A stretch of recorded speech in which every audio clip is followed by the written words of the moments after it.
Welcome to the 5th History of University Life seminar for 2020. My name is Julia Horne and I'm an Associate Professor in the Department of History at the University of Sydney and co-convener of History of University Life along with Matthew Thomas and Derek Schroeder. First and foremost, I wish to acknowledge the Gadigal people of the Eora Nation on whose land we broadcast today, and I certainly want to pay respect to Gadigal elders past, present and future, because it's upon their ancestral lands that the University of Sydney is built, and as we share our own knowledge and research practices today, may we also pay respect to the knowledge embedded forever within the Aboriginal custodianship of country. And I think that seems a most appropriate beginning for today's seminar, which asks, of course, can Australian universities become more equitable, and what happens if they don't? Now, in 1990, the Commonwealth discussion paper, A Fair Chance for All, summed up what in my view is still a go-to definition of equity in higher education today. This report explained that equity in higher education will only be achieved, and I quote, by changing the balance of the student population to reflect more closely the composition of society as a whole. The report, published 30 years ago, identified 6 main groups of disadvantage: women, Aboriginal and Torres Strait Islanders, students from non-English speaking backgrounds, from low socio-economic backgrounds, from rural and remote areas, and students with disabilities. So 30 years on from that report, today's discussion, again, still focuses on equity and widened access in higher education. What does equitable access to study at university entail, and how can it be achieved? Now, to discuss this question, we have 3 experts from different disciplinary perspectives. First is Tim Payne, who has joined me in the studio at the University of Sydney. Tim is Director of Higher Education Policy and Projects in the Office of the Vice-Chancellor and Principal at the University of Sydney. He has wide experience as a higher education policy analyst and advisor to the higher education sector. And he's here today, I should say, as Adjunct Senior Lecturer in the University of Sydney School of Education and Social Work. Next is Gwilym Croucher, who joins us from Melbourne. Gwilym is Senior Lecturer and Education Analyst and Researcher at the Melbourne Centre for the Study of Higher Education at the University of Melbourne. His latest book, co-authored with James Waghorn, is this one, Australian Universities, A History of Common Cause, and it's hot off the press and a highly recommended read. Our final speaker is Samantha Mcmahon, who joins us via Zoom. Sam is an academic fellow in the Sydney School of Education and Social Work at the University of Sydney, who works on inclusive education and widening participation in Australia. She's co-author also of a most interesting book relevant to today's discussion, and that is The Politics of Widening Participation and University Access for Young People, Making Educational Futures. So welcome to our guests and of course to you, our audience. Now there's much to get through in the next 55 minutes. As usual, we'll begin with the presentations and then the final 10 to 15 minutes will be devoted to your questions. So I encourage you to jot down your questions as they occur to you, and so that you're ready to post via the webinar Q&A function later on in our presentation. But now to our speakers. First is Tim Payne, and I've asked him to provide a snapshot of the current state of play. So thanks, Tim. Yeah, thanks, Julia. And great to be here with everyone today. I'd like to start also by paying my respects to the traditional owners on the lands on which we meet. And it certainly is a timely and important time to be discussing the future of equity in Australian public universities. Many of you will be aware that just last month, I'm afraid, the government secured Parliament's support for its Job Ready Graduates package. These changes, perhaps the most significant in 30 years, will take effect from the 1st of January next year And combined with the continuing uncertainty about international students returning to Australia, the Job Ready Graduates package is set to shape the operating environment for the next few years at least.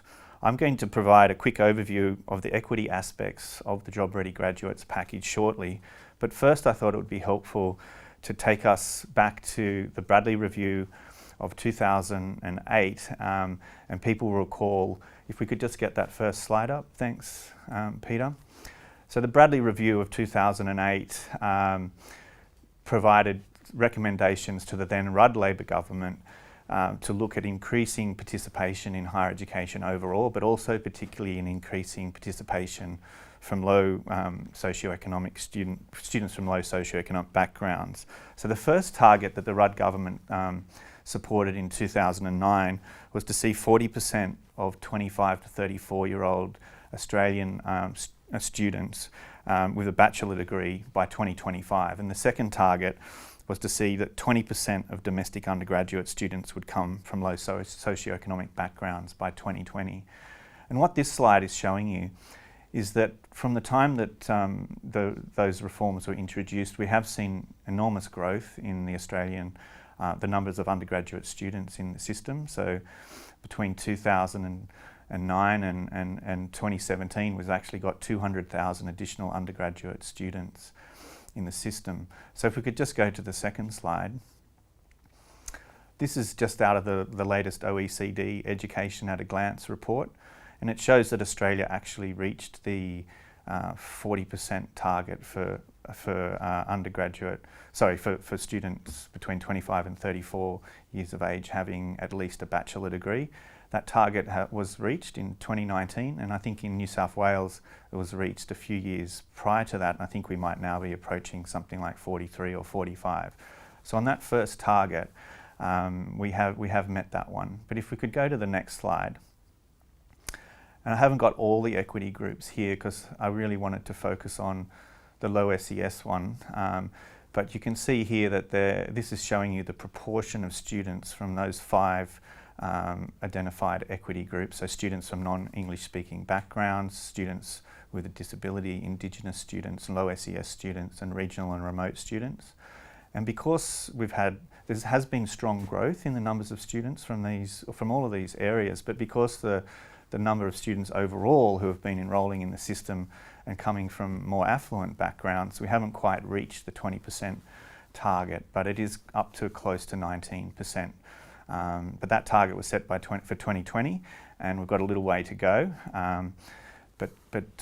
So now if I could just go to the next slide. And I'll turn now to the Job Ready Graduates package to give you an overview of it. And just while I'm talking, this is just showing you graphically. It's a complex package, but really what it's about doing is changing the amounts that the government contributes for each student in the system, as well as the amount that the student pays. And this just shows you the changes that are coming from 2021 for new students in different disciplines.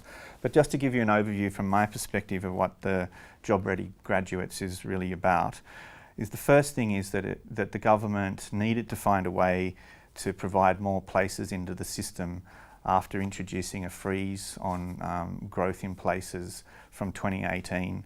So we know that there's going to be large demand for places from students from next year. We have demographic growth that's contributing to that, but we also have more students finishing school, and we also have the impact of COVID-19. So the government needed to find a way to get more places into the system, but it didn't really want to be looking to invest more public funding into the system. So basically what it's trying to do is to produce more places from essentially what's the same funding envelope from the taxpayer, but there is a component in this that overall is going to be transferring more costs to students. And that's a trend that's been happening in our system since HECS was introduced, really, that there have been gradual changes over time that have seen the share that the government contributes towards each student's education shifting more so that it's the student that's picking up on average a greater share. The other thing that this package is really trying to do is to send a price signal to students to encourage them to choose courses and units of study in fields that the government views as priorities and where the government thinks there will be jobs in the future, and hence the title Job Ready Graduates. So you'll see at the top of this this chart here that the price for students, and this has picked up a lot of, a lot of you will be aware of this, picked up a lot of media coverage, that these changes are going to more than double the cost to students studying in some fields, in the social sciences, communications, and humanities. But there's substantial reduction in the cost to students, and of course students can defer through the HECS system, but there are substantial reductions proposed to the cost to students in maths and science and engineering and languages and agriculture, nursing, and you can see the extent of those cuts down the bottom. Another important factor for people to note is that with these changes, the government is effectively separating out the funding for teaching and research in our universities, and that's a complex funding system. But this has to be part of the package because there's another element to it where increasingly the government is going to be looking to provide Commonwealth supported places to teaching only non-university providers. And so you would not be providing funding that's intended for the base research in universities to providers that are just doing teaching. So there's an issue there, and the government has set up a separate process to go through to look at the sustainability of the research system in universities, and actually in a very welcome development, there was $1 billion in emergency funding that's going into the research system to provide a year for the government to work with the sector to look at ways that we can find a more sustainable model for funding research. And then finally, the package does have a real focus on improving access and equity for students from rural and regional and remote communities. And I would now like to just skip through the next slide quickly, but I've put here, I'm not going to spend much time on it, but for those who do want a ready reckoner to understand exactly what the changes mean in areas that you're interested in, this is a slide, this is a deck that we produce for staff at the university to understand the ins and outs, and what it shows you on the right hand side is the net funding impact in the discipline, in each of the disciplines that these changes will have, and you can see there's a big range. So in some fields the provider will get up to $4,000 and a bit extra per student, but in fields such as medical science and environmental science and science, actually there's substantial cuts. If you could just move on to the next slide. What I've got here is just identified for you 8 key elements of the Job Ready package that go to the questions of equity. So I've already mentioned that there's going to be new places in the system. The government has committed to producing an extra 100,000 places in the system over the next decade, but we expect there'll be around 18,000 places in the Job Ready graduates next year, but the government has also announced another 12,000 places for full-time courses starting next year, as well as 50,000 places in the budget for short courses, again to start next year, and that is again a measure to try and provide opportunities for people impacted by the COVID-19. The second measure to be aware of is that the growth places in the system are going to be targeted mostly at regional universities, so universities that have regional campuses and are servicing regional communities. So there's questions there about whether there'll be demand for students to go into those places, but a very big part of this is to try and get students attending regional universities. The government is appointing a regional education commissioner to oversee its work to encourage better access in the regions, but also to develop more policies to encourage better educational access in those areas. There's going to be a $5,000 tertiary education access payment that's going to be paid only to students in first year, only to school students, and only to students that have to move away from from a rural or remote area, and it's mean tested, but it's quite generous in terms of the means testing. It's up to $250,000 parental income. So that's actually designed, and I think Sam's going to talk about this, but it's designed so that students won't take a gap year. They want to encourage them to go straight to university. There's going to be demand-driven funding, but only for Aboriginal students in regional and remote areas that need to move away from home.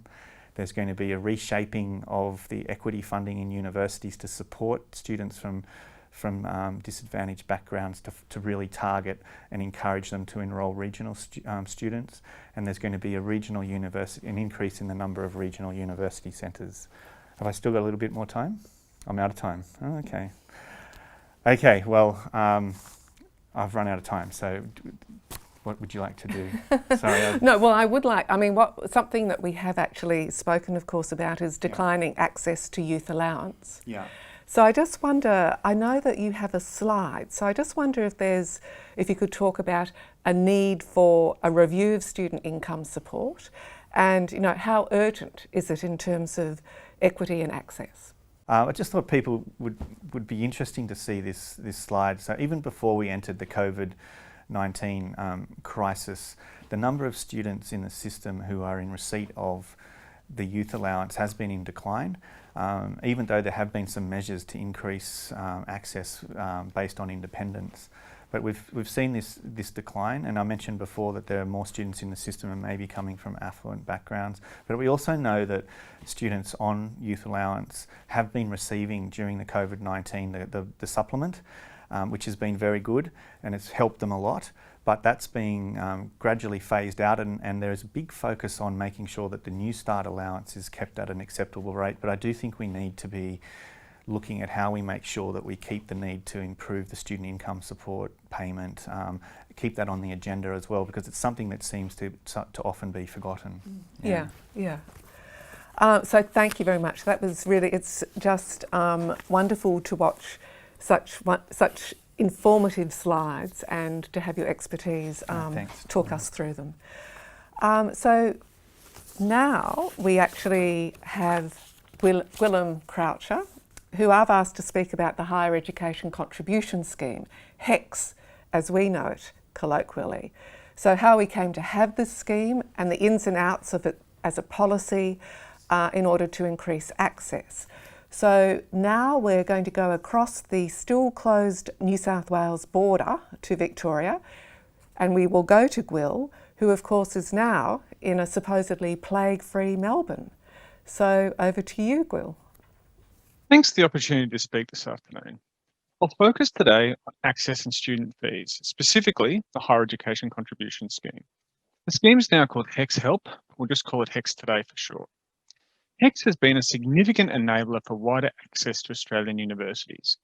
Since its creation, it has dominated the politics around universities in Australia, and it frames how we talk about and understand domestic undergraduate education. The policy whose brilliance has shown because it works exactly as intended, but with this, it has brought challenges and a number of unforeseen consequences. It has changed the incentives that students face when they decide to study or not, and in doing so has changed the incentives that governments face. While it has solved a number of logistical and ethical problems around access to higher education, it has also amplified others, and this is what we'll speak about this afternoon. Now, by the 1970s in Australia, more people wished to attend higher education than there were places on offer. The Australian public broadly supported this goal and the reasons for expanding provision, and there was a clear case to widen access. But the government faced a growing problem, which can be summarised as follows. Providing additional higher education places would be very costly if they would be fully subsidised by the public. Given the financial advantage university study provides to graduates, it was unclear if the required additional public funding would be acceptable for all those Australians who did not attend university or indeed did not wish to attend university. I'll speak in a moment about how HECS came about to solve this, but first, it's worth taking a moment to review what HECS does. So HECS is a graduate tax in the form of an income contingent loan collected through the tax system, which almost all Australian undergraduate students use in any given year to defer their financial contribution. The key here for the question of access is both the deferral and income contingent part. Deferral does a couple of things. It means students can directly contribute to the cost of providing their education, making expansion of the system more politically probable, as government has fewer public policy trade-offs to make. This was in part the rationale that John Dawkins used for for pursuing the graduate tax option in the first place. Deferral also means equal zero price for all students at the point of entry. This goes some way to removing the structural financial barriers of cost as they apply to access.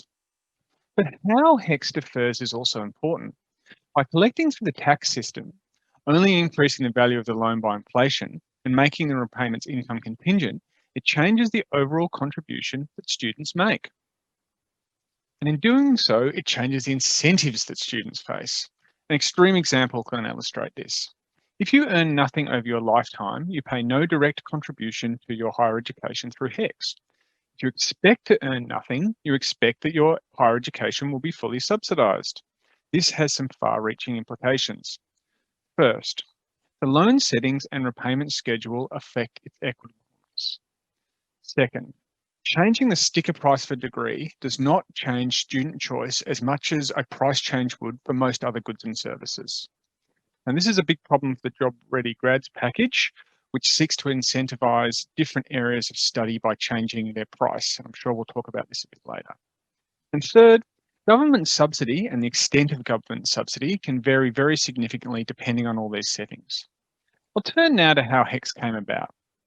In 1983, Prime Minister Bob Hawke had John Dawkins, who was at the time the Minister for Finance, test with the universities the idea of reintroducing fees to expand the system. The proposal was greeted with little enthusiasm due to concerns about equity. And there were obvious political difficulties the government faced in introducing a more substantial student contribution. However, the argument that higher education conferred private as well as public benefit was mostly accepted across the political spectrum. So there was widespread public sympathy for some form of direct student contribution to cover part or indeed all of the cost. The government was quick to point out that the demographics of those attending university at the time remained stubbornly unchanged despite the increase in enrolments that had followed the Whitlam Commonwealth government's abolition of student fees. Although women achieved parity in terms of enrolment with men in 1987, they remained strikingly unrepresented in many disciplines, so for example, engineering. Other groups were underrepresented too, including Aboriginal and Torres Strait Islanders and people with a disability. While a long-discussed solution to expand available places was for student contributions to be deferred until after graduation, this could be problematic as students provided no collateral. And the overseas experience, such as in some states in the United States, had shown that there was a high rate of default on student loans. The Commonwealth appointed a panel, chaired by the former Premier of New South Wales, Neville Wran, to design a deferred payment scheme that would be efficient, equitable, and administratively feasible.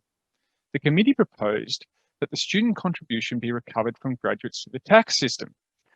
Now, staff and students vehemently rejected the Wran Committee's proposal. Nonetheless, the government pushed ahead and created what we now know as the Higher Education Contribution Scheme. Now, when it introduced HECS, it did so without any significant modelling to assess whether or not this would increase the barriers of entry, which all does beg the question, has HECS worked as intended? The answer is pretty much yes. This is particularly the case insofar as student choice is concerned. By and large, students don't select courses based on price. There's little compelling evidence related to the demand consequences of interdisciplinary HECS change variations. More significantly, HECS seems to have removed the barrier to entry of the sticker price. Aggregate enrolments appear to be insensitive to price changes. The announcement of a price change only seems to have really fleeting influence. These have been fairly stable trends over the last 30 years since the introduction of HECS, despite the fact that there's been a number of variable and number of changes in the implicit HECS price. The Australian experience is also mirrored in the UK, which has much higher relative fees across the board, but a similar loan system. So, for example, when they trebled the prices in the UK in 2011 from £3,000 to £9,000 per full-time student year, this was actually followed by an increase in the number of enrolments. So, how to assess all this? Access to higher education in Australia has grown significantly in recent decades. This has come through a suite of measures and efforts following the Commonwealth Government's 1990 A Fair Chance for All policy statement. But it has also come in part due simply to the expansion in the number of places. And this really has been enabled through the HEX scheme. The fact that many people don't even broadly know what the cluster rates are is probably as testament as much as anything to how effective the scheme has been. Yet, it does not come without unintended consequences, and there are a number of implications going forward. The devil really is in the detail with this one. The loan settings matter significantly for equity. Small changes can punish some students and undermine the central reasons for having an income contingent loan. Not thinking of price, a disingenuous government could burden the most vulnerable with huge debts.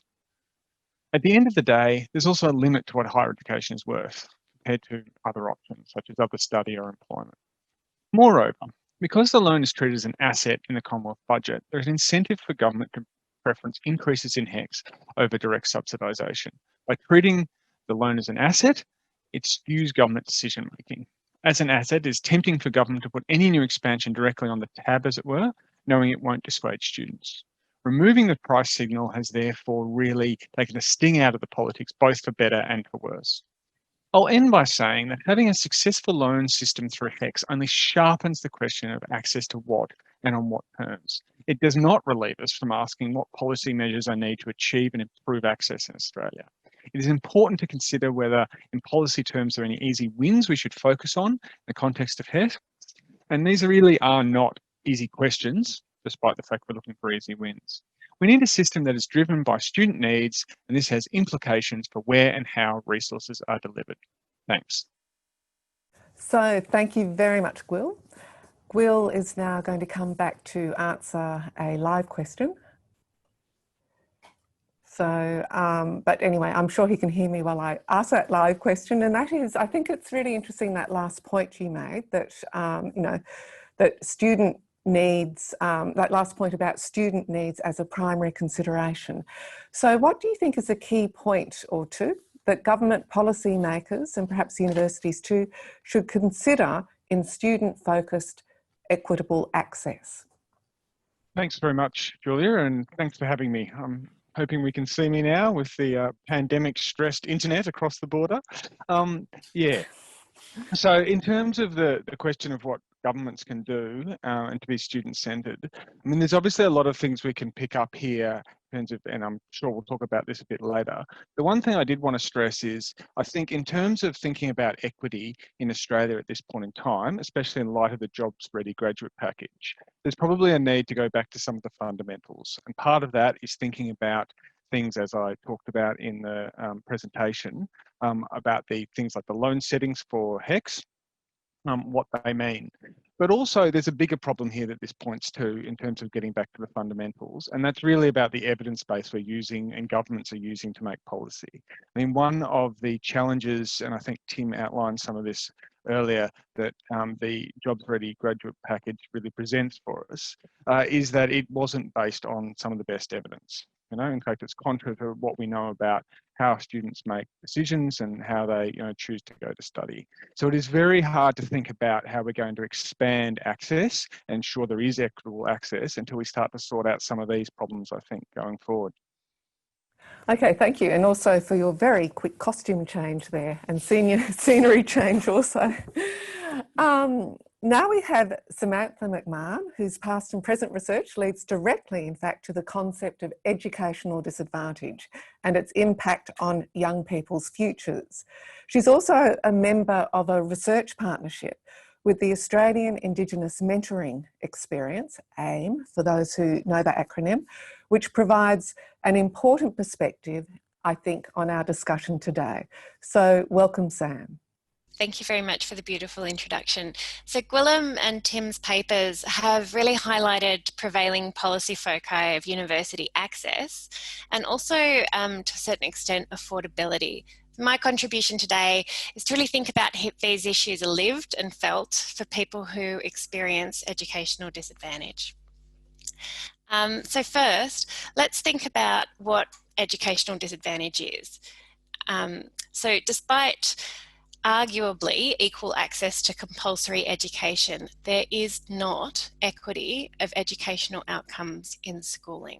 And this flows on to patterns of unequal participation in tertiary education. Now, this is not because certain groups of people are more or less intelligent or motivated than other groups of people. Educational sociologists have long evidenced patterns of educational achievement and participation that show that particular social groups experience relative educational disadvantage at a systemic level.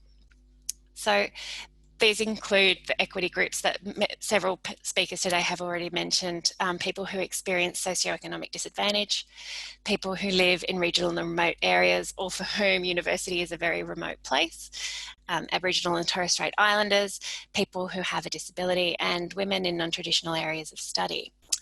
So my research explores why these patterns exist, how they are experienced, and what we can do to level the playing field. So this issue of affordability. Well, educationally disadvantaged young people are concerned about the affordability of uni, but not necessarily in terms of university fees always, as Gwilym's discussion of HECS and Tim's discussion of price point change from the Job Ready graduate package kind of focuses on. Instead, their conversations tend to focus on affordability in terms of fear of debt. So 56% of regional students rate fear of debt as a barrier to uni, and that's citing some work from colleagues Quinn, Stone and Trinidad, really big study in regional New South Wales. So arguably we might have the best fee deferral policy in the world, but if it still generates debt, then students are likely to feel dissuaded from university participation. Slide 1, please, if I may. Okay, so this is what one student in regional New South Wales has said in one of my studies. I think about the HECS debt. So it's kind of like, oh my God, how much money do I need?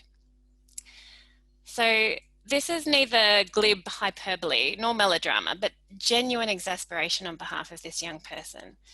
Now, as Gwil reminds us, HECS repayments are inherently affordable because the payment amount is directly related to income tax scales, but people located in these equity groups may experience the liability of HECS debt differently, especially, for example, when they might be applying for a bank loan. So if you think, for example, about the tax scale application in context of high levels of unemployment, such as in regional areas, or if you think about women in non-traditional jobs who engage in high levels of part-time or casual work to raise a family, and perhaps even think about equity issues in workforce participation for people with a disability. So another frequent concern of these young people is really the day-to-day costs of studying, namely living away from home, at the same time as having a reduced capacity for gainful employment because of time demands of study. This seems strongly connected to the lack of review of youth allowance as per Tim's presentation, but also in pandemic times, recent declines in hospitality and retail sectors due to the pandemic. So that's a little bit about affordability. What do young people who experience educational disadvantage say about this idea of access? Although there is a real valuing of non-ATAR pathways into uni, there is very little comment in my research about access difficulty, which kind of suggests a bit of a disconnect between lived experience and what the policy is really focusing on. Indeed, educationally disadvantaged young people often have incredibly strong and realistic aspirations for university study. If I might have the next slide, please. Thank you. So these are two quotes from two separate people who attended a university outreach event that I was at. And they said, I always wanted to go to uni. I know I always wanted to pursue further education other than high school. So if anything, this outreach program just convinced me to go even more rather than changing my mind.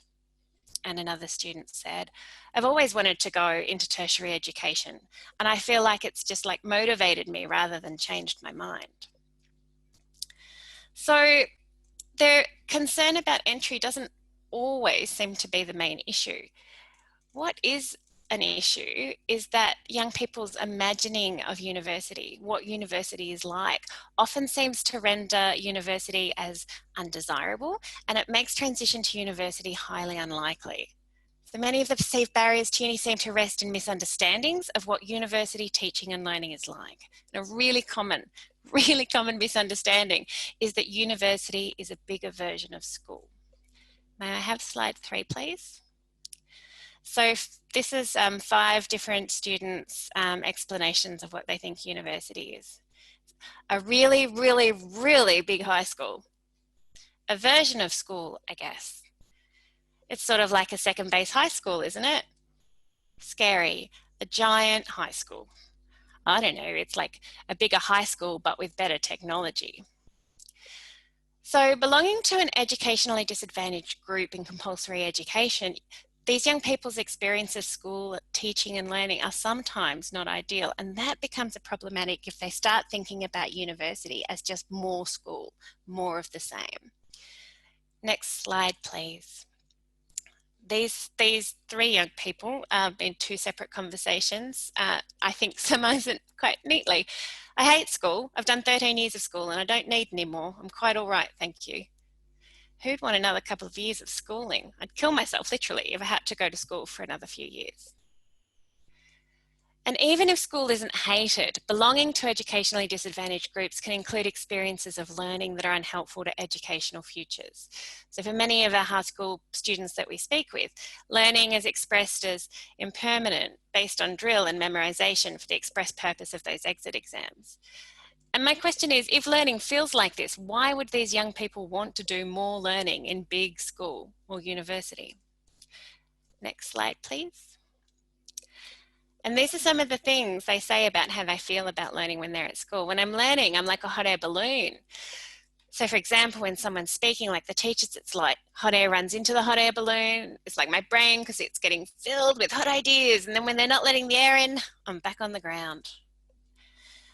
When I study, I think of myself like sticky tape. When you pull it out, it's sticky. But if you leave it for a long time, it just doesn't get as sticky as much. And I think this next slide is my favorite. So when I'm learning, I'm like a piggy bank and I'm the inside of the piggy bank. And all the information and all the numbers and words and letters and topics and subjects go inside. And then when it's exam time, you crack the piggy bank open, it's full, and then you empty it onto the paper. So for these students, university graduate attributes of agentic lifelong learning are alien. In thinking that uni is the same as school, other problems come up too. So indecision about what to study becomes a barrier to university. So if you know that school has limited elective subjects that you have to commit to for up to 2 years at a stretch, and you don't know that uni's not like school, electives only last for 12 weeks. Flexibility is there because of mobility between majors or capacity to transfer degree programs with course credits. Now, this is meant to be a good thing, but this is not an aspect of uni that is universally celebrated. Next slide, please. As one student says, if I don't like it and I've got to change, that's a whole another year and like a whole another year of HECS debt. Like that is a real scary thing. Now, this is not a one-off concern of one student. To go back to that study from Queenstone and Trinidad, indecision about what to study was a barrier to uni cited by 43% of regional students in New South Wales. So the job-ready graduates move, thinking of the slides we saw before about which disciplines were most affected, the move to make generalist degrees more expensive is an issue that will likely compound rather than alleviate regional students' sort of decision about whether or not to go to uni, and will likely dissuade them if they think they're going to be stuck in these degrees that they're not sure of and that are going to be extra expensive to choose in between. So overcoming indecision via enrolment in generalist degrees is something we encourage young people to do as a way of getting into uni, like this regional student did. And this kind of thing is much less plausible in the current policy climate. I'm studying an arts degree. Can I have the next? Oh no, it's the same slide. I'm studying an arts degree, which you look at it and it's just so broad. But once you actually start and you get to choose your majors, I don't think I even understood how all that worked until I started. But once you're in it, you realize that it's fine and there's lots of choices. So in summary, I'll leave you with this question.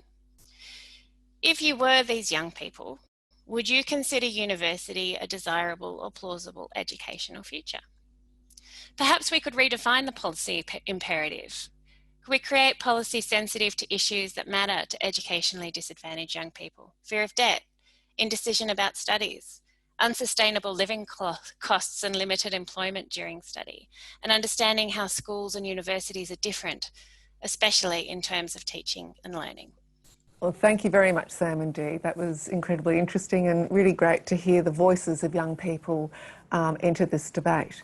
And I'd just like a few more voices of those young people, because I know that your research has included what you term the imaginings of university. So can you just give us a few examples of what they imagine university is? Sure. So in Chapter 8 of the Politics of Widening Participation, that the book that I co-authored, you can read about how the young people's educationally disadvantaged and excluded sort of life experiences have limited access to conversations about uni.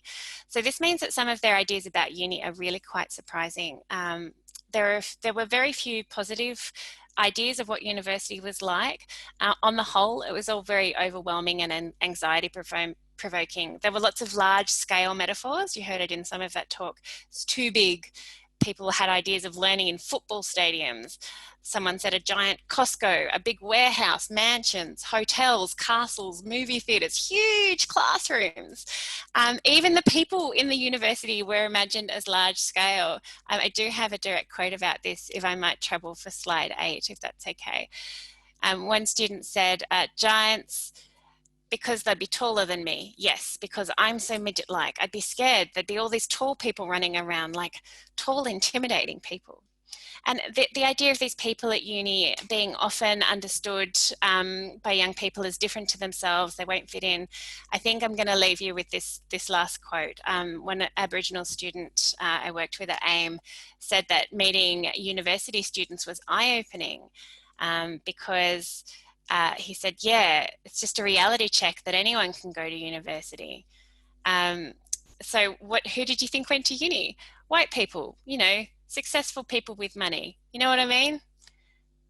And I just think that idea of anxiety and belonging is very profound. Like, there were anxiety producing images such as shiny floors, smelling like hospitals, jails, government buildings, the Oval Office made a mention, and just the overwhelm, heavy books, brick walls, getting lost, buildings everywhere, so many offices, and being disconnected. Like, teachers were so far away and everyone was in their own room or on their own desk and not connected to each other. So again, these ideas featured very little that was desirable or kind of worth pursuing. Thank you very much. I love the idea that we're already tall at university, so let alone the movie theatres. But it's just wonderful hearing, I think, what people think of our institutions. So we're now at that point in proceedings for questions from you, the audience. So please keep them coming in. Just before, could I remind you to use the Q&A button, and also do feel free to promote any question that you particularly would like answered. And just while I organise my technology here to get the questions, I'd actually like to start by asking everyone on the panel this question, and that is, should a universal student income in fact be part of discussions about access to the affordability of university study? So I might start with you, Tim, because you've been silent for a while. Well, I think it should be, but I don't know that it should be completely universal. I think, as Gwil was saying, like in the 1970s and 80s, when we had free education for everyone, we actually saw that people from more affluent backgrounds were disproportionately represented. And then with the demand-driven system, it was designed to focus on equity groups. But what we've seen is that actually more people from more affluent backgrounds, I think that this barrier, the cost of living, just meeting basic living costs. We know here at the University of Sydney that the one area where we're really struggling in those equity groups is the regional students. It's been a decline. We know that the amount of money that you get for youth allowance living away from home just will not allow you to survive in Sydney, basically. But there's been all sorts of moves with youth allowance to widen it up, so that even this latest change with the $5,000 payment, it's not really an equity measure. So I do think we need to look at ways of providing income for students, but I don't think it should be universal, targeted and means tested to those from really disadvantaged families who need that assistance to survive while they're at university. So, Gwilym, would you like to add anything to that? Yeah, thanks. I mean, just to partly echo what Tim said, I think one of the great deficiencies of the Australian system is that we have really treated student income support as a secondary issue often. And while maybe, you know, there would be problems with having it universal for some of the reasons that have been outlined, it is interesting to look at the contrast in the conversation about student support with places like the UK and a lot of the US state systems, and indeed much higher education in the US, where it's considered really part of the whole package, and that's the way it's viewed by, you know, policymakers, students, universities, a lot. Thanks. Okay, yeah. And Sam, do you want to have the final say here? Only to say that I know it is an issue that is unswervingly talked about by these young people. It is an area of high need, and I would support any effort to try and make study possible for these young people. Okay, so we have a question here from our audience, and this question's for Tim and Gwil. So given the growth in proportion of students going to universities, has postgraduate qualification, in fact, become a new route to social mobility? And if so, what are the equity issues associated with postgrad access? So good question. And Tim, I'll get you to start first. Well, we certainly have seen, I think, a shift to more students accessing postgraduate education. Obviously, there are equity issues there because a lot of the courses, it's upfront fee, so it's not Commonwealth supported. You have to be able to access and be willing to take on that additional debt. So you're more likely to do that if you're in an area where you're going to earn higher amounts of income. So I do think there's an equity aspect. But Gwil, what do you think? Yeah, I mean, I completely agree with that. And I guess two things. You know, first, I think we need to be careful about how we define social mobility, because that can be quite complex if we're thinking about what we mean by that. And the other thing I was going to say is, I mean, I have seen some data looking primarily at PhD students, but also tracing back whether they were in a low SES category upon entry to their undergraduate degree, and just seeing how that transferred through. So there's probably a discussion to be had there about you know, the full journey that a student takes and what that means in terms of equity and indeed whether they take on postgraduate study or not. I think that's an important empirical path that we can take.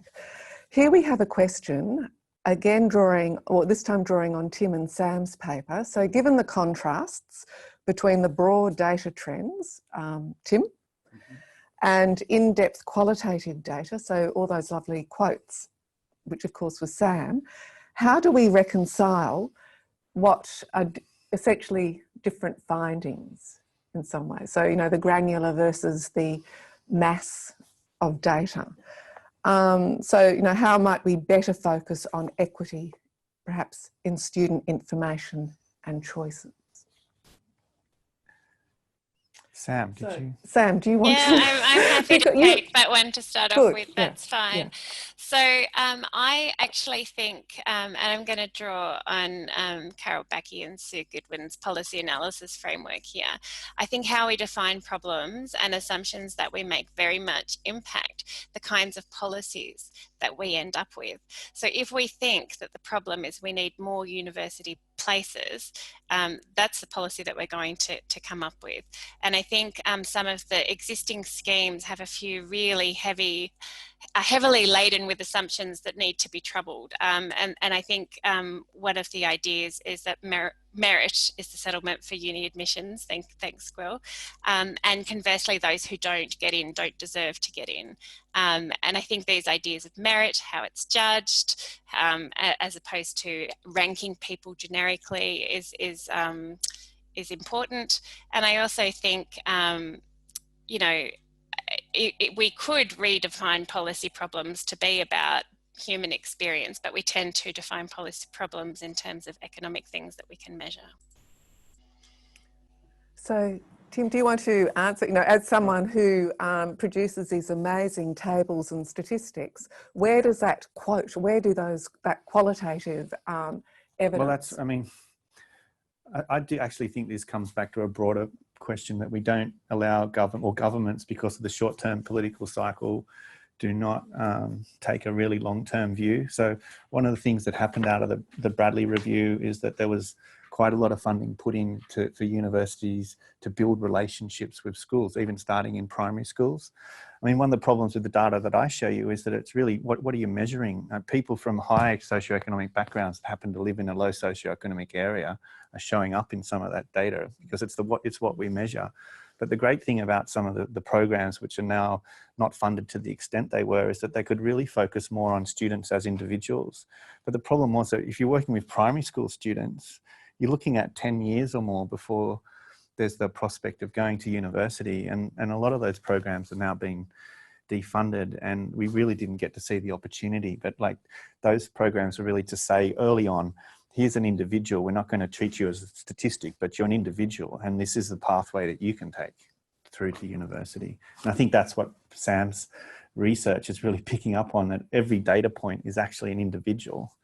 And we need to get connections between their schools and, you know, TAFE and university to make those transitions better. Yeah, yeah. So we have a question here. How do we promote attending university as a higher education option for students who are from, say, refugee communities? So the particular example here is the Sudanese community. So, Gwil, I might throw that one to you first to have a go. Thanks. And just to echo part of the last question as well, and what Tim and Sam were saying, and I think the first thing we need to think about here is whether or not we're dealing with this holistically, right? So it's whether or not we're having conversations about the whole educational journey that a student will have from high school and otherwise, and whether the policy settings match up with that. And that probably goes to some way towards answering the question of how we think about the data and how we use data and how that matches up with the sort of individual. So, you know, certainly specifically for something like, you know, refugee student or students that have been refugees, I mean, it really does come down to, you know, how we are providing support and working with those students, you know, right from the time that they come to Australia. I mean, I think one of the great tragedies sometimes with higher education policy, and certainly the way we talk about it, is we think that problems and challenges need to be fixed sort of at the point where people are coming through the university gate or coming through the university door, when really it's the full journey, as I say. So, Sam or Tim, do you want to come in on that particular question about access to refugee? Well, I can actually just say from first-hand experience that it's a very challenging area, because the HECS access is only available to a student once they're a permanent resident or citizen. And so we have, each year, we've had issues with students that are in that sort of background that haven't quite got their permanent residency or citizenship yet. And then, you know, in the end, universities are required to make special consideration because they can't get access to a HECS place. So it's a challenging area. I actually would like to come back to Sam's point about merit. And, you know, access to universities on the basis of academic merit is in some ways a foundational principle of Australian universities since they were established in 1850. And, you know, it was initially introduced, we have to remember, to overturn, you know, the age-old admissions formula of a religious test, and also that you came from a good family or that you had high social standing, as you know, it's how people got in at Oxbridge or some of the other ancient universities. So I just wonder, on following on from Sam's question, is it time actually to ditch academic merit as a fundamental basis for university admission in Australia? And if we do that, what do we replace it? I mean, I know we do have a few schemes which goes around those questions, but how do we flip that over and produce a new way of entering university? So, Gwilym, I might actually throw that one to you first. Thanks. And I mean, of course, there's always going to be an aspect of merit in any system we design. But I would say that if we're thinking, you know, really towards the future, at root, the sentiment probably has to be about, people that can benefit from higher education and want to benefit from higher education, and broaden out the sort of criteria we then use to assess people. There's a strong argument to say that, university entry shouldn't just be based on an ATAR or a test. I mean, they have numerous problems, which we don't have time to go into today. But to have things like interviews and other methods of entry, which a lot of institutions do now, is really, where we would suspect the future's going anyway, and certainly I'd hope it would be going. Sam, would you like to add to that? Yeah, only to say that if we cast our view across the university sector, there is already some really exciting work in this space around different universities trying different approaches other than just adjusting ATARs to look at potential for success rather than previous achievement. So I would just suggest people do a quick Google search on that one, because there is some stuff out there. So Tim, do you want to add anything? Well, I'll just add, and I didn't get to talk about it in my presentation, but there's two aspects of the Job Ready Graduates package that are really relevant to this, and it goes to students' access to the HECS place, and the government is actually putting in a rule into the law so that you can only get, a university has to assess each student as being academically suited for each unit of study, which is something that's now going to be linked to their place. And also there's going to be a requirement for students after first year, if they've failed more than 50% of their places, then they won't be able to continue in that HECS, in that course with their place. So I really think we need to monitor that carefully and see what happens with those measures. But they seem to be entrenching the questions around being academically suited. But from the government's perspective, it's also about concern about students racking up large debts, even though they have placed caps on the amount of the debt that they're able to get. So we have a final question, and it's really just going to be a quick whip around the three of you. And that is that if you could change one thing, so policy, practice or whatever, to improve equity in higher education, what would it be? So Tim, you start first. I think some sort of improved income support to allow students to focus on their studies while they're at university. I mean, it's good to have employment, but the basic cost of living, and I think Sam's research says, and our experience suggests that that's a real barrier to students. Mm-hmm. Okay, and Gwil? I'll say two. One is I would agree with Tim, because I think that is a critical issue, income support. But the other one is to have structured funded programs for universities to interact more with high schools, and to do that around the country. And Sam, last word. Oh dear, pressure's on. I would say providing access to conversations about university and what university is really like, that are not marketing conversations about come to this uni, come study this degree, come into this entry program. So a non-branded decision-making support system for students to try and kind of sort through the noise of all the marketing that gets thrown at them.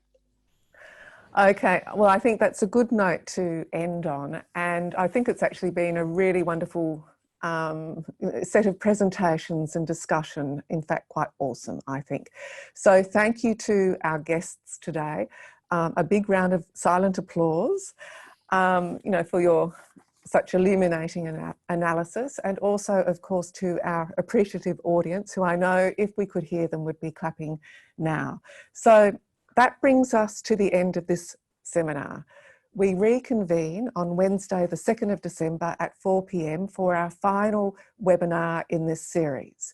And it will also be for a change of pace, because after all, we'll be in the festive season, approaching Christmas, COVID-free, not COVID-free, but a COVID-safe Christmas, in fact. So we do have I think, a special treat for you. The title is Archiving University Life in the Age of COVID. Don't let that, don't fall asleep at that sort of title. I promise you there will be some wonderful surprises in store. So until then, thank you again, and of course, stay safe.